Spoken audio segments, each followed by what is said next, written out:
Yes, yes, yes, yes, yes, y'all. Yes, yes, y'all. Like that, like that, y'all. All right, man. Let's. You got to say it 5 times for people to hear it once. And I know I'm hard headed that way too, man. I've had to hear things a bunch of times. We're gonna jump in. This is day 45 of 100 days of content from me. 45, ironically. Well, actually, we're not talking about guns today. Welcome to CNN. I'm Kirk Kennedy. I'll be your host. Let's go in.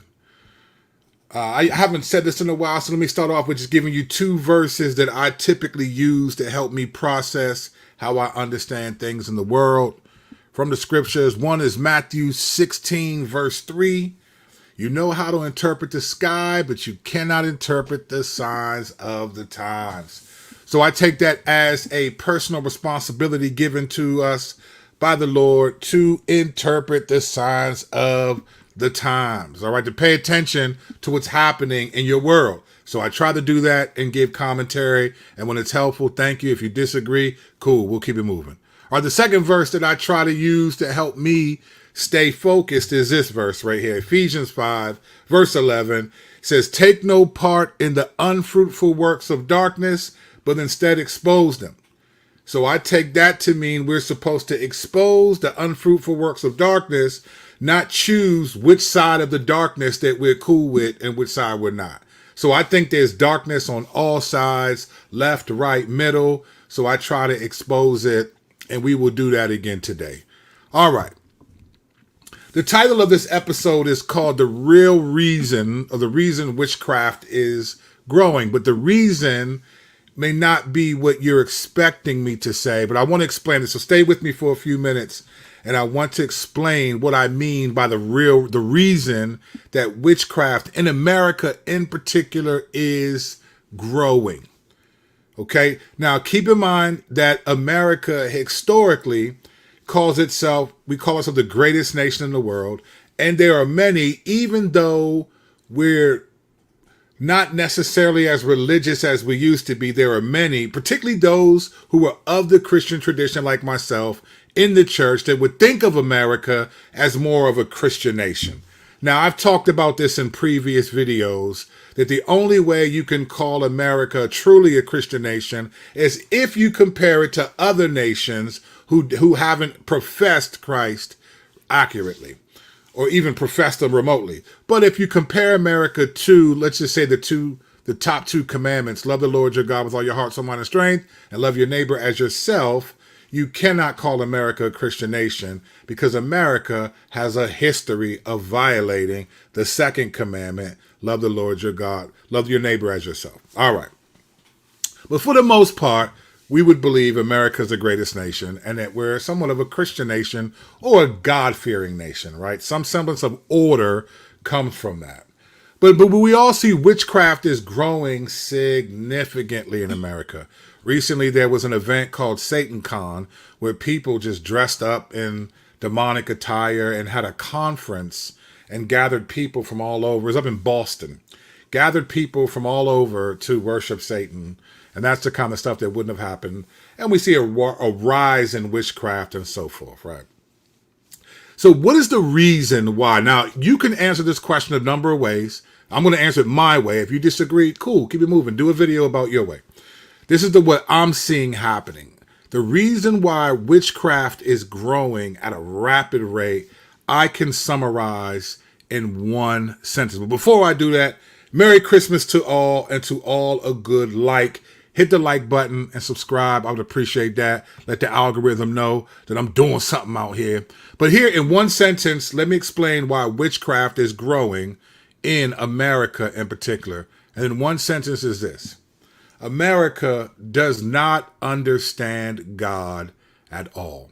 Now, when I say America, I am referring more so to even I'm including the church, right? There are people who respond to my comments and think that I'm not talking about, most of my perspective is evaluating God's people, the church. partly because I'm a pastor and I'm also a Christian. And so I evaluate the church. And 1 Corinthians 5 says, the God judges the outsiders, purge the evil from among you. So I'm not always, so when I say America, I am talking about, of course, non-Christians don't understand God, but even in the church, or people who would be religious, Jews, Christians, people who does not understand God at all. Now I'm going to frame this in the political categories that we're used to hearing, but not so much because you voted this way, but because these are the types of actions that represent either the left or the right. So I'm going to start with what I mean, and this is why witchcraft is growing. Stay with me for another few minutes. I want to close this out. Let's start with the left. America on the left, the American left does not understand God at all. Let me explain what I mean. The left thinks that God approves of vengeance, all right? If you look at the last 12 years in our country, let's just say since, let's go back to Mike Brown 2014. Let's go back 9 years ago. Because after Mike Brown, that's when Black Lives Matter came on the scene. And that's when, and I was in the midst of sort of the American evangelical beef between some prominent Black Christians and some prominent white theologians and Christians. And I was in the midst of that. I was friends with people on all sides and watching this thing sort of blow up. And I've talked about this at length, and we'll probably do so again some other time. But as I watched all this happen, there was a sense where a lot of angry people who would be considered left in terms of whether they vote politically that way or just in contrast to things that the right would do, the conservatives or whatever. There was a rise of animosity and anger. And even though I understood it as a human being, and even as Black, having gotten tired of being told by white Christians that and that somehow we're not, what we're talking about is not the gospel, being called slurs like cultural Marxism, all that kind of stuff. It just got to a point where you got offended. But what I've seen happen is both in the church and then in culture, the rise of the sort of left started to become take vengeance, violence and things like that. So some of the marches that were Black Lives Matter, destruction. Not all people did that, but just a lot of violence, destruction. And then over time, what you saw was this growing acceptance of violence and vengeance. It was really vengeance. I watched videos of like white people eating at a restaurant, and a ton of people just walk up to them and start yelling at them. They're just eating food. You know what I'm saying? So I was watching this play out. And then you get, after gay marriage is passed, that happens. And then the T of the sexual acronym community, now they're rising and now they're taking violence. We're seeing more vengeance from them going into public places, killing people, and then blaming that on the people, as if the people individually are the ones that see this happening. But this has gotten to a point where the vengeance on the left, they think that somehow God is approving of it. I'm seeing even some Christians are bitter and angry towards other people who are on the right. And so I want to show you this brief video. This is not a video of someone professing to be on the left, but this is more the way that the left kind of operates. This is a guy who has walked into people's homes randomly. A Black kid in the UK just walked into people's homes, and now he's going to walk into this public library. And now hopefully you can see this. I want you to watch this and listen to this. In the library, you man are dragging it, bro. Trying to get me nicked out here. I said rip a book in front of the people then. Fuck it, let's just do it. Any book, I come. Pardon the language. I'm sorry. Let's go. Excuse me, what can I get a book here? Oh, sure. Right. Yeah, fine, thank you. Just got to can I get this book, please? Right, okay, just 1 minute. It's too tall.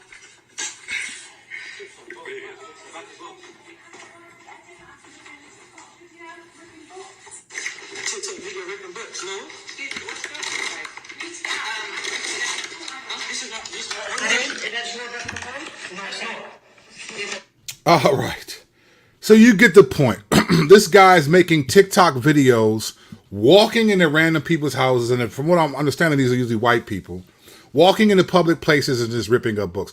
You've seen this type of stuff grow and grow in social media, and there's this sense where people think that vengeance is what they're after. And in America, as a Christian nation, I'm watching the same kind of thing happen, not walking in people's homes, but in a sense, vengeance against other people and somehow justifying it, thinking that they're in a culture war and you got to fight back and all these different things. And that's not what God says at all. Now, again, this guy's probably not a Christian, so I'm not talking about him. I'm talking to you if you're a believer. How do you process vengeance? Do you look at the culture and are you so offended at things that the people who think differently or act differently than you, are you so offended that vengeance has become to you justifiable, despite the fact that God says things like this in Romans 12? He says this, "Beloved, never avenge yourselves, but leave it to the wrath of God. For it is written, vengeance is mine, I will repay, says the Lord." This is, in fact, the verse right before it in Romans 12:18. It says, "So far as it depends on you, live peaceably with all." Right? It doesn't say people have to live peaceably with you, because people may not, but you have to live peaceably with them. That's what he said. That's your responsibility. But there is a culture of vengeance. I mean, even cancel culture, all that stuff it's all vengeance. It's a collective sense of vengeance ideology that we're going to come after you because you disagree with what we think about sexuality. And I see people who are believers who are making excuses for vengeance and siding with it as if somehow this verse does not apply to you because you're offended, or because the culture in America is what it is, or however you classify that. America does not understand God at all, and the left does not understand God. The left thinks that God approves of vengeance, and he does not. And so because people are seeing that, they're taking that, they're walking away from whatever they thought about Christianity and are more finding community in places like witchcraft. Which, the funny thing about witchcraft is not even, these people aren't attacking anyone. They're just outwardly worshiping Satan and drawing a community. Oh. All right. That was the left. Here's the right.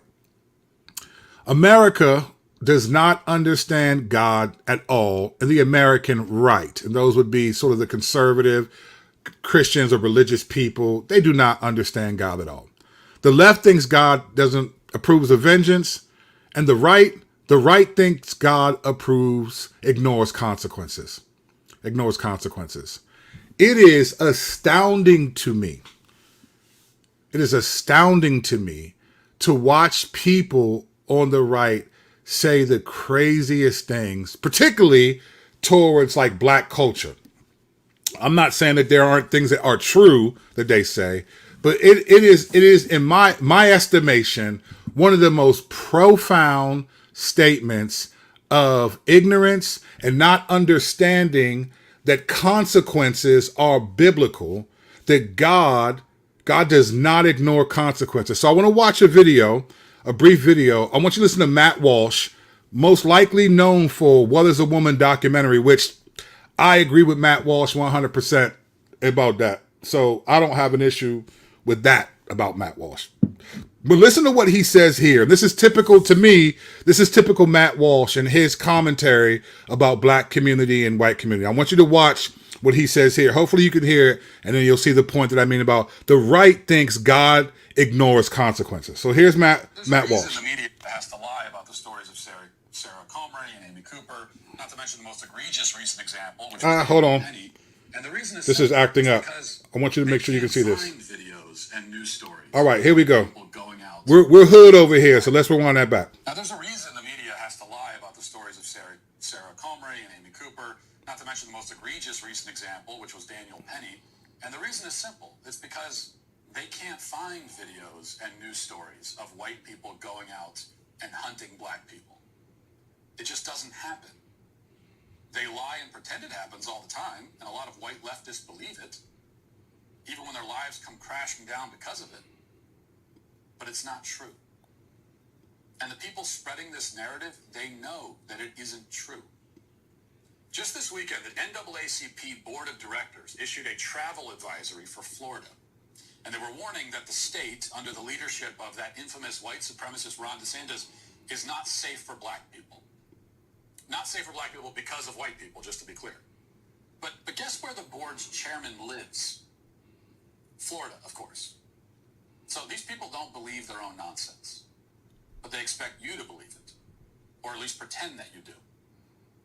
On the other hand, black people committing crimes against white people for sport is common. In fact, it's so common now that it's one of the fastest growing genres on social media. Here's just one example from the UK. Watch as a black... All right, so he's going to show you essentially the same video I did of the black kid in the UK, right? So that's not America, number one, but that's beside the point. Let me bring out 3 things that Matt Walsh said to make my point that the right thinks God ignores consequences. And while he is on the right, a powerful voice on the right, Matt Walsh is doing the same thing that he's accusing the liberal left of doing. At the beginning of his talk, he mentioned Sarah something and Amy Cooper and as reasons that the left is lying to you about attacks against black people.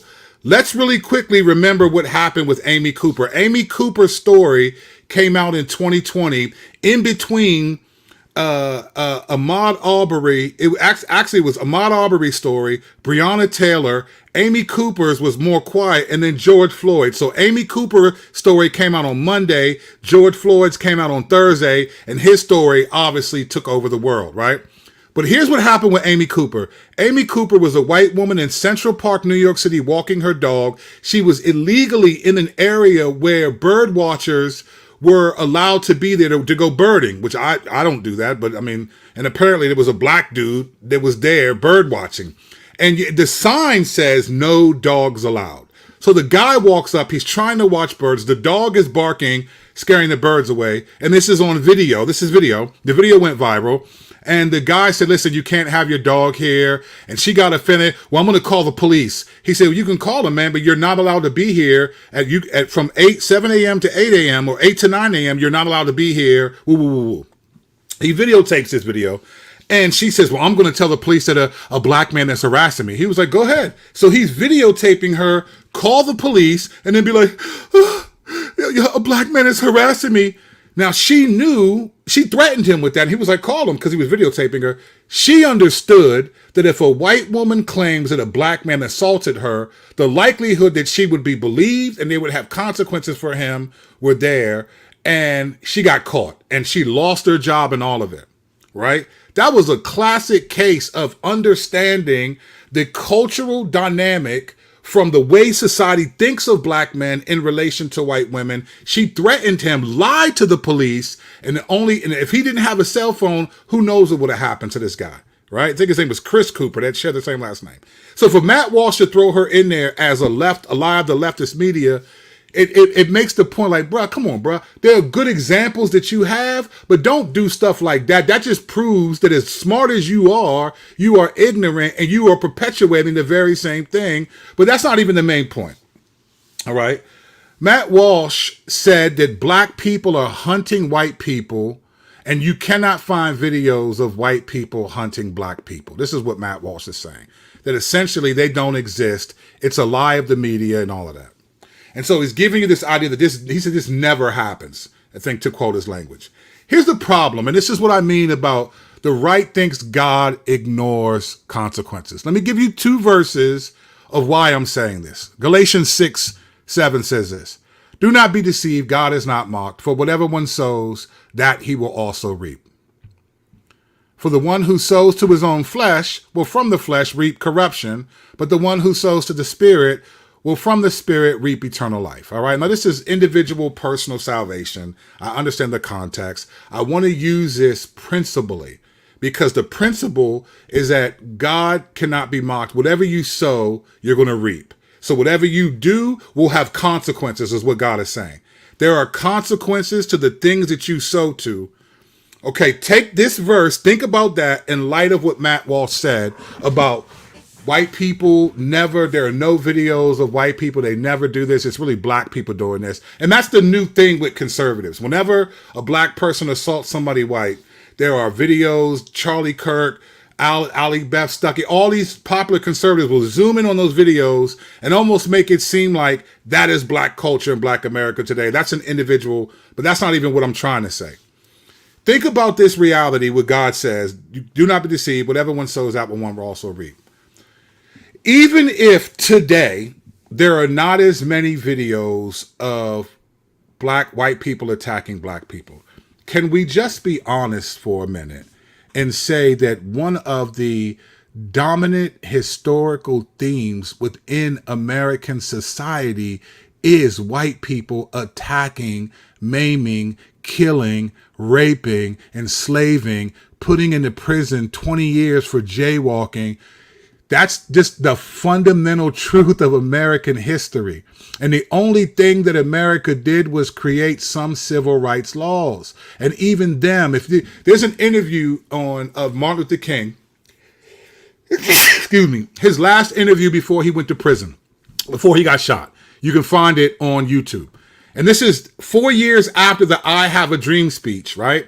Mr. Turn the Other Cheek, Mr. Nonviolence. The 1967 interview, he says, essentially, I'm paraphrasing, that he regrets the March on Washington and that it was naive. He said the things that we were promised in the civil rights legislation of 64, 65, and the Fair Housing Act that came, he said these things did not come to pass. He said that I had hope back then, but now my eyes are open and there's a lot of work to be done. So Martin Luther King basically said, what I said in 1963, I've now come to see that as naive because even though civil rights laws have been passed, none of them have been implemented. Let me give you one example to prove my point. 1954, Board of Education, right? The civil rights legislation they called landmark legislation, which was the integration of public schools in the South. All right, so 1954, that law was passed that you cannot segregate in schools, right? But let's talk about how was that implemented, all right? How was that law implemented? Here's how it was implemented. Some black kids were allowed to be bused to all white schools and were terrorized for it, okay?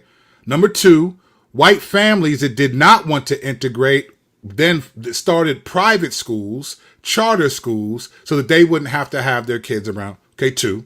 Number three, there were no white students that went to black schools, no black teachers went to white schools, and no white teachers went to black schools. All you did was let some black students go to white schools and be terrorized because they were greatly outnumbered. You can Google, you can find the pictures of these kids going into schools with security, National Guard protecting them as people were yelling at them, and that was landmark legislation implementation. What you should have done is say, hey, let's mix it up. Let's let some of these privileged white kids go to these poor black schools and see like, wow, they don't even have good books. Their lockers are... They didn't do that. America didn't do that. You took a small group of white kids and said, we're going to now allow you to come to our schools, and we call that landmark legislation, but it was horrible implementation. This is what happens. Like, this is what happens. And when you're black, you see these things and you get tired of pretending like, oh, so much has changed, when in reality, the hearts of people don't change unless God really does a move. Now, I'm not saying things are the same as they were. That's the dumbest thing I've ever heard. And when black people act like it's still the civil rights era of the 60s, I think they're ignorant and they're dumb, and I'll be the first to say it. But I'm also not going to pretend like we're so far away from all of that stuff. It's more insidious. It's different. It plays a role differently. Tons of changes, but there's a lot of implementation that has a lot to be desired, even among the church. The church, when you ask most prominent theologians, when did systemic racism end? They point to the secular side. Well, Civil Rights Act, right? They prize that, but then you say that same legislation, the Great Society of Lyndon Johnson, is the reason why black people are the way that they are today. No, it's not. When you create neighborhoods like redlining and do not allow people to make progress, and then you change the laws and say, now you can, but they're way behind in their ability to do it. And you didn't say, all right, we're going to build you new neighborhoods and allow you to flourish. You said, stay in those same neighborhoods and make it work. It becomes more challenging than you give it credit for. What about I'm not going to get into that argument right now because this video is already too long. But I want to say that there are consequences. And I think what America is experiencing right now in the world even, particularly black and white relations, all the pushing back and not trusting white men, I think it's hilarious. It's hilarious to me. And I'm going to say this. It's hilarious when I hear conservative white men talk about being marginalized now. And I just think like, man, honestly, so what, fam? Welcome to the club, bro. Black people have felt like this most of us have felt like this our entire existence. You got to be an athlete or an actor or some kind of entertainer. I mean, I will go far to say entertainment did more for black people than the church. Those were Catholic. A lot of Catholics marching with Martin Luther King. It wasn't evangelicals. They were bitter at Martin Luther King, even though he was nonviolent. This is all documented. I think what America is experiencing right now is not the rise of socialism or Marxism. It's the judgment of consequences. You cannot sow to hatred and to violence toward an ethnic group and then change a couple laws and then act like that those things don't have lingering repercussions. And so when I see these things, I do not agree with this type of violence. I don't agree with none of it. I don't agree with none of it. But I understand why people feel the way they do. And I see it through a different lens. While I disagree with it and I shake my head at it, I see it through the lens of God allowing the consequences of America's history to play out in the present. There's a lot of white people who benefited, who all of that from a lot of that stuff. And now they're offended that they're being called racist or white supremacist or whatever when America's history is white on black violence. So while I think black on white violence today is deplorable, I'm not losing my mind over it because I think God is, or as Malcolm X said about John F. Kennedy, the chickens are coming home to roost. I think God is a God. He's a God of vengeance, but he's a God of consequences. And there are times when the consequences of America's past are playing out in the present. And it's not just democratic policies. That's just not true. Do you honestly think that God really wants conservatives to have and that cares about gun laws? And that God is up in heaven, like cheering on the second, the right to bear arms, Second Amendment? Like God cares about that? Like again, America does not understand God at all, and we pride ourselves on being a Christian nation. We do not. The left thinks it's about vengeance. The right thinks there's no consequences for the past, and you keep blaming people. And it's like, fam, yeah. As a Christian, I believe everyone will stand before God and give an account for their individual actions, and no one will be able to claim racism made me do it. Right? It didn't work for Adam and Eve in the garden. They blamed it on each other and the devil. It's not going to work when we stand before God. However, let's not act like there are not consequences that happen to people that affect them. And I'm going to end with this. If a woman gets sexually assaulted by a man, that woman will be affected for the rest of her life.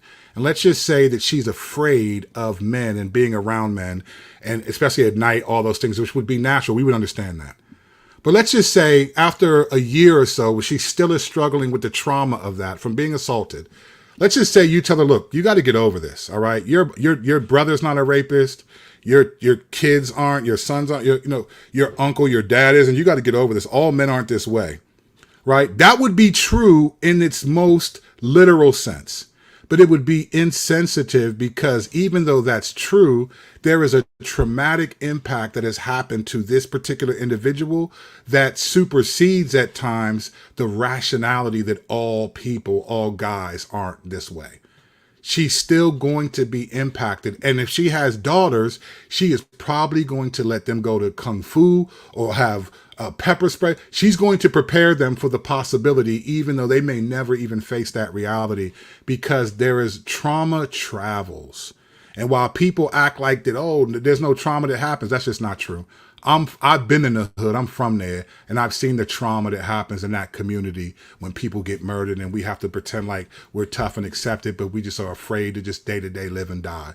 And yeah, those are individual decisions, but a lot of how those communities got there were due to white on black violence. So I'm sorry, Matt Walsh and Charlie Kirk and all of you that show these clips of black people acting ignorant. White people that have been acting ignorant for hundreds of years, and there have been relatively no consequences against them. And I think God is now saying, and don't get me wrong, I'm not saying that it's right, that what's happening, I don't agree with it. I just know God will allow consequences to happen because you cannot mock him. You will reap what you sow. And America right now is sowing what it's reaped. But what do I know? What do I know? And I'm going to end with that. Grace and peace.